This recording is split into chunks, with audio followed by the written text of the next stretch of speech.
बच्चों good morning. Previous 7 lectures में हमने मिरर यानी कि लाइट चैप्टर से लेकर के रिफ्लेक्शन के बहुत सारे पार्ट रिकवर कर चुके हैं। हाँ, इन पार्ट को रिकवर करने के साथ साथ थोड़ा सा और हमने लाइट तो पढ़ा, लाइट के बाद में हमने मीडियम पढ़ा, ऑब्जेक्ट्स पढ़ा, कौन कौन से मीडियम होते हैं, किस मीडियम में कैसी लाइट जाती है, कौन से मीडियम से लाइट रिफ्लेक्ट होती है और कौन से मीडियम से लाइट रिफ्रैक्ट होती है, यानी परावर्तित किससे होती है और अपवर्तित किससे होती है, इसके बारे में ब्रीफली पढ़ा। हमने मिरर पढ़ा, मिरर के टाइप्स पढ़ा, 2 होते हैं, प्लेन और स्फेरिकल। स्फेरिकल के भी हमने कहा 2 टाइप्स होते हैं, कॉनकेव और कॉन्वेक्स। हमने इसको ब्रीफली समझा और साथ में ये भी समझ लिया हमने कि जो कॉनकेव और कॉन्वेक्स होते हैं उससे इमेज कैसे बनते हैं, इमेज फॉर्मेशन कैसे हो सकता है। कॉनकेव से आपको बताया गया है कि 6 जगहों पर ऑब्जेक्ट को रख सकते हैं, यानी इमेज का पोजीशन 6 होगा, और कॉन्वेक्स में आपको बताया गया 2 ही प्लेस पर ऑब्जेक्ट रख सकते हैं और इमेज का पोजीशन भी 2 ही होगा। तो इन सारी चीज़ों को ब्रीफली हमने रिकवर कर लिया है प्रीवियस 7 लेक्चर्स में। अगर आपने लेक्चर नंबर 1, 2, 3, 4, 5, 6, 7, 8 7 नहीं देखा है तो 8 मत देखिएगा, क्योंकि ये समझ में कम आएगा। हाँ, अगर आपने पहले से पढ़ रखा है, समझ रखा है, तो आइए स्वागत है आपका लेक्चर नंबर 8 में। एक बात और बोल दूँ, अगर आपने अभी तक चैनल को सब्सक्राइब नहीं किया है, बेल आइकन नहीं हिट किया है, तो आपसे लेटेस्ट अपडेट्स मिस ना हो, इसके लिए अभी चैनल को सब्सक्राइब करें और बेल आइकन हिट करें। चलिए बच्चों, अब हम बात करेंगे एक प्यारा सा खूबसूरत सा मिरर फार्मूला पढ़ रखा है, फिर भी थोड़ा सा बोलते हैं। मिरर फार्मूला हमने आपको बता दिया था कि होता है 1/f = 1/v + 1/u। याद करो, हमने कहा था f होता है फोकल लेंथ। क्या होता है? Focal length. जबकि वहीं v होता है distance of image from the mirror. ये जो अभी हम बात करेंगे वो मिरर से ही बात कर रहे हैं, ठीक है ना। डिस्टेंस ऑफ इमेज, और जो आपका व्यू होता है वो है आपका डिस्टेंस ऑफ ऑब्जेक्ट। इतनी सारी बातें हमने ब्रीफली पढ़ रखा है, ठीक है ना। अब मिरर फार्मूला पढ़ने के साथ साथ हमने ये भी बता दिया था, ये जो फोकल लेंथ है ना, यहाँ गेम है एक। क्या है यहाँ एक गेम है, और वो गेम जानते हो क्या है? एक्चुअल में साइन कन्वेंशन में प्रॉब्लम हो जाती है। किसमें? साइन कन्वेंशन में। साइन कन्वेंशन में चैलेंजेस क्या आते हैं? कभी कभी बच्चे ये नहीं समझ पाते कि जो कॉनकेव है उसका फोकल लेंथ कब पॉजिटिव होगा और इसी कॉनकेव लेंस का फोकल लेंथ कब नेगेटिव होगा, या क्या ये पॉसिबिलिटी है कि इसका फोकल लेंथ एक बार पॉजिटिव हो गया तो एक बार नेगेटिव हो भी सकता है या नहीं, पॉसिबिलिटी है या नहीं। इन सारी चीज़ों को ब्रीफली हमने प्रीवियस लेक्चर में यानी 7 नंबर में बोला था, फिर भी आइए यहाँ बता देते हैं। एक्चुअल में ये है होता है आपका कॉनकेव।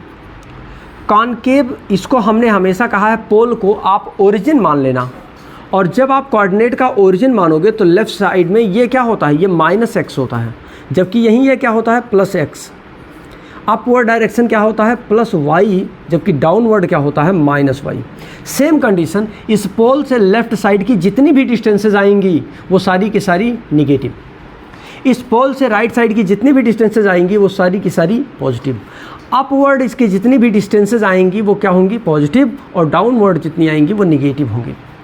ध्यान से देखना, अगर कोई हम पेन रख दें यहाँ, ध्यान से देखो, अगर कोई पेन हम रख दें यहाँ, तो ये मत बोलना कि इसकी हाइट, यानी पेन इतना बड़ा है, मार्कर इतना बड़ा है, इस मार्कर की हाइट निगेटिव होगी। भाई मेरे, ये डिस्टेंस निगेटिव है, कितनी दूर रखा है 10 सेंटीमीटर, ये माइनस में होगा। लेकिन इसकी हाइट अगर ये 5 सेंटीमीटर का है, 8 सेंटीमीटर का है, तो ये इसकी हाइट जो होगी वो पॉजिटिव होगी। क्यों? क्योंकि प्रिंसिपल एक्सिस के ऊपर है। क्या? प्रिंसिपल एक्सिस के ऊपर है। तो इस तरीके से इस साइन कन्वेंशन को भी हमने आज फिर से आपको रिकवर कराया। अब यहाँ कॉनकेव और कॉन्वेक्स का जो मैं गेम बता रहा था, वो गेम बता रहा था फोकल लेंथ पहचानने के लिए कि ये फोकल लेंथ पॉजिटिव माना जाए या निगेटिव। चलो आओ देखते हैं। हमने कहा था कॉनकेव के लिए कॉनकेव का फिगर ये बनाते हैं हम, और कॉन्वेक्स का फिगर ये बनाते हैं। ध्यान से देखो, एक्चुअल में फोकल लेंथ, फोकस यहाँ है, सेंटर ऑफ कर्वेचर यहाँ है, तो फोकल लेंथ ये होगा, और एक्चुअल में ये पोल से राइट साइड में है, इसलिए कॉन्वेक्स का फोकल लेंथ पॉजिटिव होता है। कॉन्वेक्स का फोकल लेंथ, जल्दी बोलो, पॉजिटिव होता है। जबकि यहीं कॉनकेव की बात करें, ये है पोल और फोकस यहाँ होता है, सेंटर ऑफ कर्वेचर यहाँ होता है, दूरी ये है, फोकल लेंथ ये है, तो स्मॉल एफ यहाँ लेफ्ट साइड में होने की वजह से इसका फोकल लेंथ क्या होता है, निगेटिव। याद करो, इसीलिए मैंने कहा होगा कि कॉनकेव मिरर का जो फोकल लेंथ होता है वो निगेटिव होता है, जबकि वहीं कॉन्वेक्स लेंस का जो फोकल लेंथ होता है वो पॉजिटिव होता है। अगर इतनी बात समझ में आई हो तो एक बहुत ही प्यारा सा खूबसूरत सा मैं क्वेश्चन लेता हूं और उस क्वेश्चन को आपको सिखाता हूं। इस क्वेश्चन को बहुत प्यार से आप देखना और बताना आपसे लगेगा कि नहीं। अगर आपसे लग जाएगा तो कमेंट कर देना, और अगर आपसे नहीं लगता है तो मैं तो बताऊंगा ही, है ना। चलो आओ, एक प्यारा सा क्वेश्चन लेता हूँ, क्वेश्चन को पढ़ता हूँ, खाली क्वेश्चन को ध्यान से सुनना। An object is placed at a distance of 20 centimetre from a concave mirror। इन्होंने कहा कॉनकेव मिरर से 20, मैं फिगर बनाता हूँ और फिगर बना के समझाता हूँ। ये कॉनकेव मिरर है, बड़ा सा खूबसूरत सा फिगर। कॉनकेव मिरर से 20 सेंटीमीटर के डिस्टेंस पर एक ऑब्जेक्ट है, an object is placed 20 centimetre from the concave mirror. Concave mirror से 20 सेंटीमीटर की दूरी पर, यानी यहाँ कोई ऑब्जेक्ट रखा है। ध्यान से देखना, ये दूरी कितनी है, 20 सेंटीमीटर। बड़ा सा बनाया हूँ कि जिससे आप समझ पाओ। और फिर देखो, ऑफ फोकल लेंथ 15 सेंटीमीटर, और इस लेंस का फोकल लेंथ कितना है, 15 सेंटीमीटर। अगर ये 20 है तो ये फोकल लेंथ दे रखा है कितना, 15 सेंटीमीटर। क्लियर दिख रहा है ना? चलो बताओ जल्दी, क्लियर दिख रहा है? अब समझने वाली बात, ये है फोकस और ये है ऑब्जेक्ट रखा है। अब क्या कह रहे हैं हाँ, at what distance from the mirror, mirror से कितने डिस्टेंस पर should I screen be placed, एक स्क्रीन को हमें रखना चाहिए। He got a sharp image, जिससे इसको एक इमेज मिल जाए, शार्प इमेज मिल जाए। चलो आओ, इमेज तो अच्छा सा चाहिए, प्यारा सा चाहिए, लेकिन ये जानने से पहले ये जानते हैं एक चीज़ जानना। जब फोकल लेंथ 15 सेंटीमीटर है तो इसका जो सेंटर ऑफ कर्वेचर होगा यहाँ, और ये कितना होगा, 30 सेंटीमीटर। ये बताने का लॉजिक अभी समझ में आएगा, थोड़ा सा वेट कर लेना। कल जब आपने पढ़ा था, प्रीवियस लेक्चर में जब आपने पढ़ा था, तो प्रीवियस लेक्चर में जानते हैं आपने क्या देखा था? आपने देखा था कि जब ऑब्जेक्ट को इन्फिनिटी पर रखते थे तो इमेज फोकस पर बनता था। जब आप ऑब्जेक्ट को सी के पीछे रखते थे तो इमेज सी और एफ के बीच में बनता था, याद करो। और जब आप ऑब्जेक्ट सी पर रखते थे तो सी के जस्ट नीचे इमेज बन जाता था।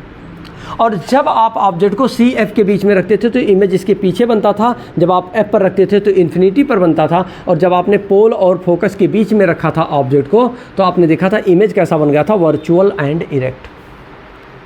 यानी एक चीज़ तो समझ में आया कि ऑब्जेक्ट कहाँ रखा है, सेंटर ऑफ कर्वेचर और फोकस के बीच में। जब आप सी और एफ के बीच में ऑब्जेक्ट रखते हैं तो इमेज कहाँ बनेगा, सी के पीछे बनेगा। जल्दी बोलो, इमेज कहाँ बनेगा, सी के पीछे बनेगा। अब सी के पीछे बनेगा यानी कि 30 सेंटीमीटर से ज़्यादा डिस्टेंस पर होगा।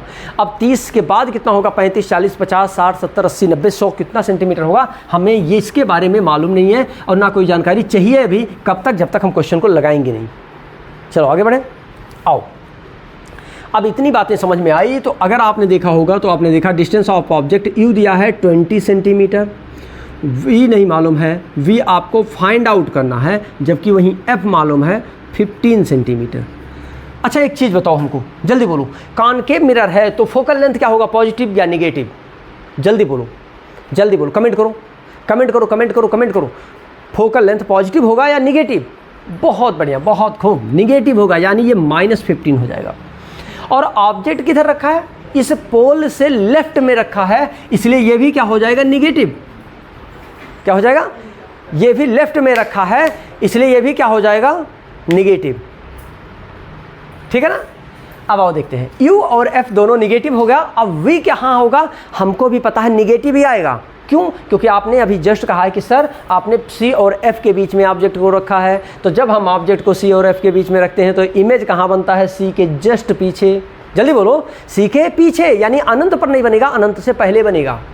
आओ देखते हैं कितना दूर बनेगा, या हमें स्क्रीन को कहाँ लगाना चाहिए जहाँ हमको इमेज बन जाए। आओ देखते हैं।